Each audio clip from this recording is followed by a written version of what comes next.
नीलांजन समाभासम रविपुत्रम यमाग्रजम शाया मार्तंड संभूतम तम नमामि शनैश्चरम। श्री स्वामी समर्थ। 16 मे शनिवारी तब्बल 13 वर्षानंतर असा दुर्मिळ आणि सुवर्ण योग जुळून आला आहे, जो पुढील अनेक वर्षे येणार नाही। या दिवशी आली आहे शनी अमावस्या आणि त्याच दिवशी शनी जयंती।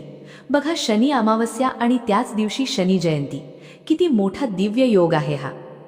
त्यामुळे मी सर्वांना मनापासून विनंती करते की हा दिवस अजिबात वाया जाऊ देऊ नका।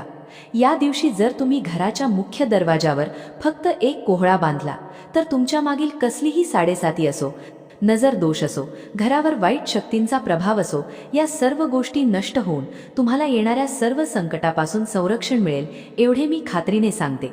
तसेच शनी अमावस्या आणि त्यातच शनी जयंती या दुर्मिळ योगात तुम्ही हा उपाय केलात तर त्याचा परिणाम 1000 पटींनी वाढतो। अनेक लोक भराला कोहळा तर बांधतात, पण त्यासाठी वार पाहत नाहीत, वेळ पाहत नाहीत, तसेच योग्य पद्धत माहिती नसते, त्यामुळे त्याचा लाभ होत नाही। म्हणून आज मी तुम्हाला कोहळा कधी आणायचा, कसा बांधायचा, कोणते नियम पाळायचे आणि शनी अमावस्येच्या दिवशी हा उपाय का इतका प्रभावी मानला जातो, हे सगळं अगदी सोप्या भाषेत सांगणार आहे। ही माहिती तुम्हाला कुठेही सहज मिळणार नाही, त्यामुळे माझी सर्वांना कळकळीची विनंती आहे, हा व्हिडिओ शेवटपर्यंत नक्की बघा, कारण हा दिवस पुन्हा नाही। नमस्कार प्रिय बंधू भगिनींनो, तुमचा येणारा प्रत्येक दिवस सुखात, ऐश्वर्यात आणि निरोगी जाव अशी मी स्वामींच्या आणि शनिदेवांच्या पवित्र चरणी मनापासून प्रार्थना करते। मंडळी, मी वेळात वेळ काढून अशी महत्त्वाची माहिती तुमच्यापर्यंत पोहोचवत असते, त्यामुळे तुमची मला एक छोटीशी साथ हवी आहे। व्हिडिओला लाईक करून कमेंटमध्ये श्री स्वामी समर्थ आणि ओम शम शनैश्चराय नमः नक्की लिहा। तर बघा, शनिवारी येणारी ही शनी अमावस्या 16 मे रोजी पहाटे 5:11 सुरू होत आहे आणि 17 मे रोजी मध्यरात्री 1:30 ही अमावस्या तिथी असणार आहे। आणि योगायोग म्हणजे याच दिवशी शनी जयंती सुद्धा आली आहे, त्यामुळे हा दिवस शनिदेवांच्या कृपेचा, संरक्षणाचा आणि नकारात्मक शक्ती दूर करण्याचा अत्यंत महत्त्वाचा दिवस मानला जातो। आपण बघत असाल, अनेकांच्या घराबाहेर कोहळा बांधलेला दिसतो। काही दुकानांमध्ये, ऑफिसेसमध्ये, छोट्या मोठ्या व्यवसायाच्या ठिकाणी सुद्धा कोहळा लावलेला असतो, पण खूप लोकांना खरं कारण माहिती नसतं। फक्त लोक बांधतात म्हणून आपणही बांधतो, पण यामागचं आध्यात्मिक कारण खूप मोठं आहे। आजकाल लोकांची नजर खूप वाईट झाली आहे। कोणाचं चांगलं झालेलं अनेकांना बघवत नाही। घरात सुख असेल, पैसा असेल, मुलांचं शिक्षण चांगलं चालू असेल, व्यवसाय वाढत असेल, घरात आनंद असेल, तरी सुद्धा काही लोकांच्या मनातून नकारात्मक विचार बाहेर पडतात आणि त्या नकारात्मक ऊर्जेचा परिणाम आपल्या घरावर जाणवायला लागतो। घरात अचानक भांडणं वाढतात, चिडचिड वाढते, पैसे टिकत नाहीत, एखादी व्यक्ती सतत आजारी पडते, कामं होता होता शेवटच्या क्षणी अडकतात। काही वेळा कारण समजत नाही, पण घरात उदासीनता जाणवते। अशा वेळी आपल्या हिंदू धर्मात काही संरक्षणात्मक उपाय सांगितले गेले आहेत। त्यात कोहळा बांधण्याचा उपाय खूप जुना आणि प्रभावी मानला जातो। विशेषतः अमावस्येच्या दिवशी आणि त्यातही शनी अमावस्येला हा उपाय केल्यास त्याचं महत्त्व 1000 पटींनी वाढतं। कारण अमावस्येच्या दिवशी वातावरणात नकारात्मक शक्तींचा प्रभाव जास्त मानला जातो आणि शनिदेव हे कर्माचे देव म्हणजेच न्याय देवता आहेत। ते अन्याय, वाईट शक्ती, नकारात्मकता यापासून आपल्याला संरक्षण देतात असं मानलं जातं। त्यामुळे या दिवशी घराच्या मुख्य दरवाजावर बांधलेला कोहळा हा एक प्रकारचं संरक्षण कवच तयार करतो। खूप लोकांचा अनुभव असतो की कोहळा बांधल्यानंतर घरातली वादविवाद कमी झाले, घरात पैसा येऊ लागला, सर्व प्रकारची भीती कमी झाली, सतत आजारी पडणं कमी झालं, काही वेळा व्यवसायात अडकलेली कामं पुन्हा सुरू झाली। आता हे प्रत्येकाला लगेच जाणवतं असं नाही, पण श्रद्धेने आणि नियमाने केलेला उपाय मनाला सकारात्मकता देतो आणि घरातलं वातावरण प्रसन्न वाटू लागतं। कोहळा हा फक्त भाजी बनवण्यासाठी नाही, आपल्या शास्त्रात त्याला संरक्षणाचं प्रतीक मानलं गेलं आहे। म्हणून तो मुख्य दरवाजावर बांधतात, कारण मुख्य दरवाजातूनच घरात ऊर्जा प्रवेश करते असं मानलं जातं। त्यामुळे उंबरठ्यावरच नकारात्मकता थांबावी, घरात प्रवेश करू नये यासाठी हा उपाय केला जातो।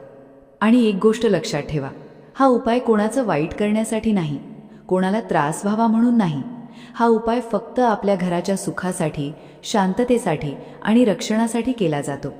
त्यामुळे मनात वाईट भावना ठेवून कधीच हा उपाय करू नका. श्रद्धा, स्वच्छ मन आणि देवावर विश्वास या भावनेनेच हा उपाय करायचा असतो. आता आपण जाणून घेऊया की शनी अमावस्येच्या दिवशी कोहळा नेमका कोणत्या वेळी आणायचा, त्याच्यावर काय काय काढायचं, कोणत्या रंगाच्या कपड्यात बांधायचा आणि बांधताना कोणते नियम चुकूनही मोडायचे नाहीत.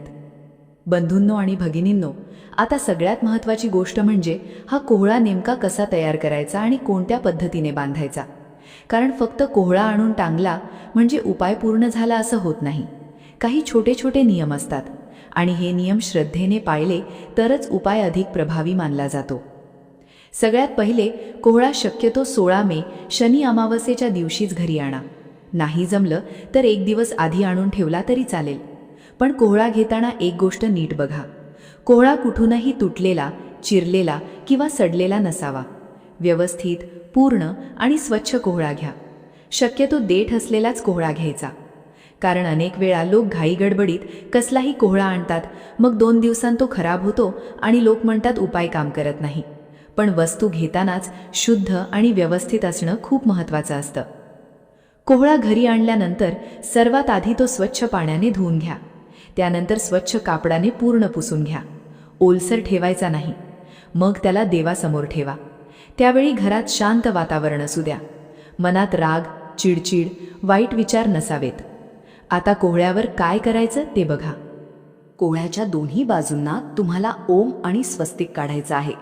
काही लोक अष्टगंध वापरतात, काही लोक हळद कुंकू एकत्र करून काढतात. दोन्ही चालतात. एका बाजूला वर ओम आणि खाली स्वस्तिक आणि दुसऱ्या बाजूला सुद्धा तसंच, वरती ओम आणि खाली स्वस्तिक काढायचं.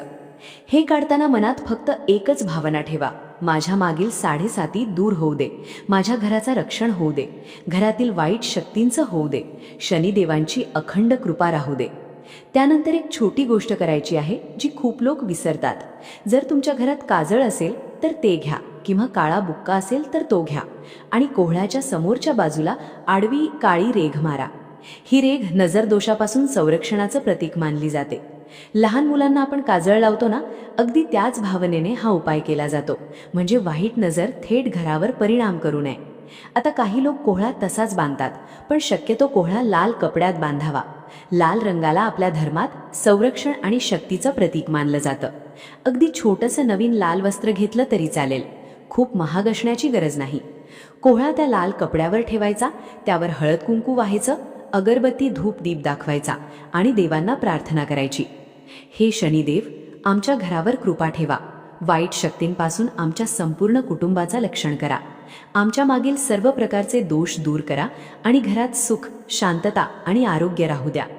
इतकी साधी प्रार्थना जरी मनापासून केली तरी पुरेसा आहे. खूप मोठे मंत्र आले पाहिजेत असं नाही. श्रद्धा सर्वात महत्त्वाची.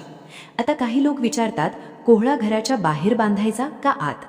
तर शक्यतो मुख्य दरवाजाच्या बाहेरच्या बाजूला वरती बांधलेला चांगला मानला जातो. म्हणजे घरात येणाऱ्या तसेच घरासमोरून जाणाऱ्या प्रत्येकाची नजर त्याच्यावर पडते. काही लोक घराच्या आत सुद्धा कोहळा बांधतात. दोन्ही पद्धती आहेत, पण मुख्य गोष्ट म्हणजे तो मुख्य प्रवेशद्वाराजवळ असावा आणि लोकांची नजर त्यावर पडावी. आणि हो, हा उपाय शक्यतो सूर्यास्तानंतर करायचा. विशेषतः शनी अमावस्येला संध्याकाळ नंतरचा वेळ शुभ मानला जातो, कारण त्यावेळी वातावरण शांत होतं आणि अमावस्येची ऊर्जा अधिक प्रभावी मानली जाते. म्हणून 16 मे रोजी संध्याकाळी सूर्यास्तानंतर तुम्ही शांतपणे हा उपाय करा. घाई गडबडीत करू नका. मोबाईलमध्ये बोलत बोलत करू नका. पूर्ण श्रद्धेने करा. आणखी एक गोष्ट, काही वेळा कोहळा खूप लवकर खराब होतो.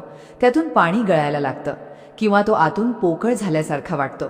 तर अनेक लोकांच्या श्रद्धेनुसार हा संकेत मानला जातो की घराभोवतीची नकारात्मकता त्या कोहळ्याने शोषून घेतलीये. म्हणून घाबरायचं नाही, तर लगेच तो बदलायचा. पण जुना कोहळा काढल्यानंतर काय करायचं? तो घरात ठेवायचा का? कुठे टाकायचा? हे आता आपण सविस्तरपणे जाणून घेऊया. तर बघा, आता सगळ्यात महत्त्वाचा भाग म्हणजे जुना कोहळा कधी बदलायचा आणि त्याचं काय करायचं. कारण अनेक लोक उपाय तर करतात, पण नंतर काही चुका होतात आणि मग लोक म्हणतात की फायदा झाला नाही. सर्वप्रथम एक गोष्ट लक्षात ठेवा, कोहळा जोपर्यंत व्यवस्थित आहे तोपर्यंत त्याला तसाच राहू द्यायचा. रोज हात लावायची गरज नाही. सारखं खाली काढून बघायचं नाही. तो आहे त्या जागेवर राहू द्या. पण जर तो अचानक सडायला लागला, त्यातून पाणी गळायला लागलं, खूप हलका वाटू लागला किंवा काळे डाग पडू लागले, तर अशा वेळी तो लगेच बदलायचा. आता काही लोक घाबरतात, म्हणतात आपल्या घरात काहीतरी वाईट शक्ती आहे का? तर लगेच भीती बाळगू नका. आपल्या श्रद्धेनुसार असं मानलं जातं की कोहळा घराभोवतीची नकारात्मकता स्वतःमध्ये शोषून घेतो, त्यामुळे काही वेळा तो लवकर खराब होतो. विशेषतः शनी अमावस्या, पौर्णिमा अशा दिवसांमध्ये वातावरणातली ऊर्जा वेगळी असते असं मानलं जातं. म्हणून या काळात संरक्षणाचे उपाय अधिक महत्त्वाचे मानले जातात. आता जुना कोहळा काढल्यानंतर त्याचं काय करायचं? तर बघा, सगळ्यात मोठी चूक म्हणजे काही लोक तो घरातल्या कचरापेटीत टाकतात. पण असं करू नका, कारण घरातली कचरापेटी घराच्या वातावरणातच असते. जुना कोहळा घरातून बाहेर घेऊन जायचा, एखाद्या बाहेरच्या कचरापेटीत टाकायचा किंवा अशी जागा निवडायची जिथे कोणाला त्रास होणार नाही. काही लोक 4 रस्ते जिथे एकत्र येतात तिथे ठेवतात, पण आजच्या काळात स्वच्छता आणि इतरांना त्रास होणार नाही याचाही विचार करायला हवा. त्यामुळे बाहेरच्या कचऱ्यापेटीत व्यवस्थित टाकणं हा सुद्धा आणि एक गोष्ट कधीच करू नका, कोणाच्या घरासमोर, दारासमोर किंवा रस्त्याच्या मध्ये कोहळा टाकू नका. आपण उपाय आपल्या घराच्या चांगल्यासाठी करतोय, दुसऱ्याला त्रास व्हावा म्हणून नाही. वाईट हेतूने केलेली कोणतीही गोष्ट शेवटी स्वतःवरच उलटते. त्यामुळे मन स्वच्छ असणं खूप महत्त्वाचं आहे. आता काही लोक विचारतात, हा उपाय फक्त घरासाठीच असतो का? तर नाही. अनेक लोक दुकानासाठी, ऑफिससाठी, व्यवसायासाठी सुद्धा कोहळा बांधतात. कारण जिथे सतत लोकांची ये-जा असते तिथे अनेक प्रकारच्या नजरा आणि ऊर्जा येतात असं मानलं जातं. विशेषतः व्यवसायात अचानक अडथळे येत असतील, दुकानात ग्राहक कमी होत असतील, सतत नुकसान होत असेल, तर अनेक लोक श्रद्धेने हा उपाय करतात. आणखी एक महत्त्वाची गोष्ट सांगते. शनी अमावस्येच्या दिवशी हा उपाय करताना शक्य असेल तर काळ्या रंगाचे स्वच्छ कपडे घाला. शनिदेवांना काळा रंग प्रिय मानला जातो. त्या दिवशी एखाद्या गरजू व्यक्तीला काळे तीळ, काळं वस्त्र किंवा अन्नदान केलं तर त्याचं पुण्यही लाभतं असं मानलं जातं. आणि कोहळा बांधताना ओम शं शनेश्चराय नमः हा मंत्रसुद्धा म्हणू शकता. त्यामुळे तुमच्या मनात इतर कोणतेही विचार येणार नाहीत आणि या उपायाचे फळ अनेक पटींनी वाढेल. लक्षात ठेवा, कोणताही उपाय करताना श्रद्धा आणि विश्वास असणे अतिशय महत्त्वाचे असते. अनेक वेळा घरात सतत भीतीचं वातावरण असतं. लहान मुलं रात्री घाबरतात, विनाकारण घरात तणाव जाणवतो, घरातल्या व्यक्तींची सतत भांडणं होतात. अशा वेळी हे छोटे छोटे आध्यात्मिक उपाय अतिशय प्रभावी ठरतात, घरात सकारात्मक ऊर्जा निर्माण करतात. आणि म्हणूनच येणारी शनी अमावस्या आणि शनी जयंती ही संधी अजिबात सोडू नका. 13 वर्षांनंतर आलेला हा दुर्मिळ योग आहे. असा योग पुन्हा इतक्या लवकर येत नाही. श्रद्धेने, शांत मनाने आणि पूर्ण विश्वासाने हा कोहळ्याचा उपाय नक्की करा. जर तुम्हाला या उपायासंबंधित काही शंका असतील तर मला कमेंटमध्ये नक्की विचारा. तर मंडळी, व्हिडिओ माहितीपूर्ण वाटला असेल तर व्हिडिओला लाईक करा, आपल्या जवळच्या लोकांपर्यंत शेअर करा. तुमचा अनुभव किंवा प्रश्न कमेंटमध्ये नक्की लिहा. आपल्या चॅनलवर नवीन असाल तर चॅनलला सबस्क्राईब करायला विसरू नका. लवकरच भेटूया अशाच एका भक्तिमय आणि प्रभावी उपायासह. श्री स्वामी समर्थ.